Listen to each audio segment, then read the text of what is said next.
Buying one Musical Paradise MP-701 tube preamp is like buying 5 different preamps. Why? Most tube preamps only allow you to use like one type of tube. For example, if you use 12AX7 tubes, you cannot use 6922 tubes because the voltage is different. Now, the MP-701 has a switch allowing you to choose between 12 volt or 6 volt. You can use either 12AX7 12 volt or 6922 6 volt. Next, another switch will enable you to use 2 different types of rectifier tubes. You can use either 6.3 volt 6X5 or 5 volt 5AR4 rectifier tubes. And finally, you can change the capacitors, giving you unlimited possibilities for fine-tuning the sound. This is almost like going to a buffet. You choose what you want to eat. Well, in this case, what you want the sound to be. So to say you bought 5 tube preamp for the price of 1 is actually an understatement. It is no exaggeration to say the MP-701 is the most versatile tube preamp on the market. However, being versatile does not necessarily mean it will sound good, right? Be careful of this. Some companies will advertise themselves as being able to use 10 different kind of tubes. But sometimes it is better to be excellent with just one type of tube than be mediocre with 10 types of tube. So, is the MP-701 a unicorn that can be great with 10 kind of tubes? Or is it just a marketing gimmick? Now, I have 2 audio buddies, one whom I call Mr. Vintage. The 701 has been his reference preamp for over a year now. The other audio buddy, Mr. Kanta, he bought 2 of them because he likes the sound. So, this preamp sounds good. It can even be excellent. What do I mean by that? So, my audio buddies, today let's talk about the MP-701 from Musical Paradise.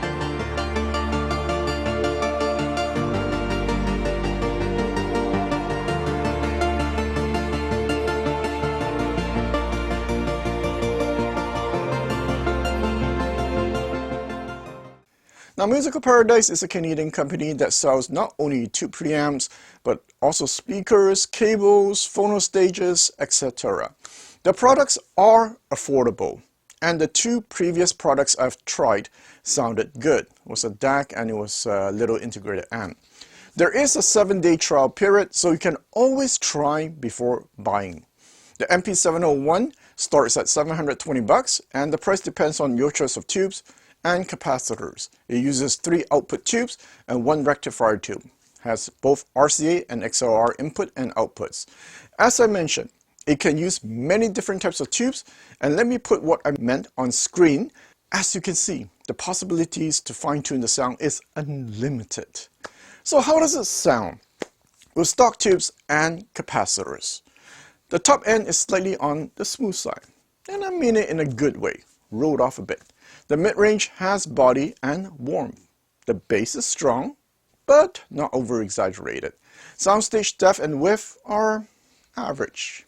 Ideally, for a tube preamp, I wish it was a bit more expansive.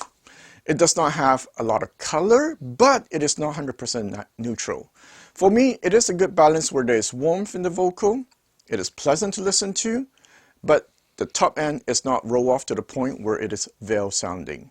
So if you want to add smoothness to your system, sure, look at the MP-701. Here's the thing with the MP-701. In Mr. Vintage's system, it is 100% neutral. He fine-tuned the sound by changing tubes and caps to make it sound linear.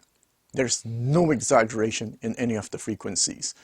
Excellent for testing gear. For example, if you bought a new cable and are having a problem hearing a difference, test it at his home. It is easy to pick out the differences. His system is too neutral and lean for my taste. But the beauty of this MP-701 is that you can adjust the sound to whatever you want. Now, for those who follow me, you know I have a Class A solid state amp coming. For the past 2 years, I've tried a lot of different capacitors because capacitors significantly influence the sound. The original capacitors in my Class A amp were like $5 each. Now, which is expected because companies often use $1 capacitors. In the final version of my amp, each Jupiter capacitor is $150 each. And my designer laughed at how crazy I was because no amplifier in the universe use capacitors like these at this price. I was thinking one day, hey, why don't I put these crazy expensive capacitors into the musical paradise? I know Loic at the Hi-Fi Cave put $600 worth of capacitors, Jupiter capacitors, into his affordable musical paradise MPD2 MK3 DAC. And he told me, man, his DAC can beat the $4,000 Denafrit Venus DAC. He has both DACs, so I believe him. So the first thing I noticed after changing the capacitors is the voice has more texture. Now this matches my experience because these Jupiter capacitors are high resolution and the mid-range tone is lifelike. What surprised me was that the preamp was still smooth, even though these Jupiter capacitors are not meant to be smooth. Next, I changed the tubes from, I think they were 6HN1 or something, to Galion 6922. There was another big jump in performance. The mid-range is now more focused and solid, and the soundstage expanded and now has air. Then I changed the rectifier tube to GZ34 Galion.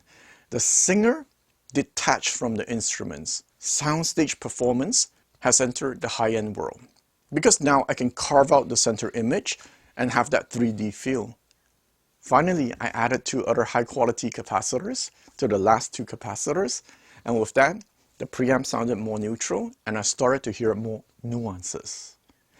I also tried this, I forgot the name, CP117 rectifier. I know I'll put it here on the screen.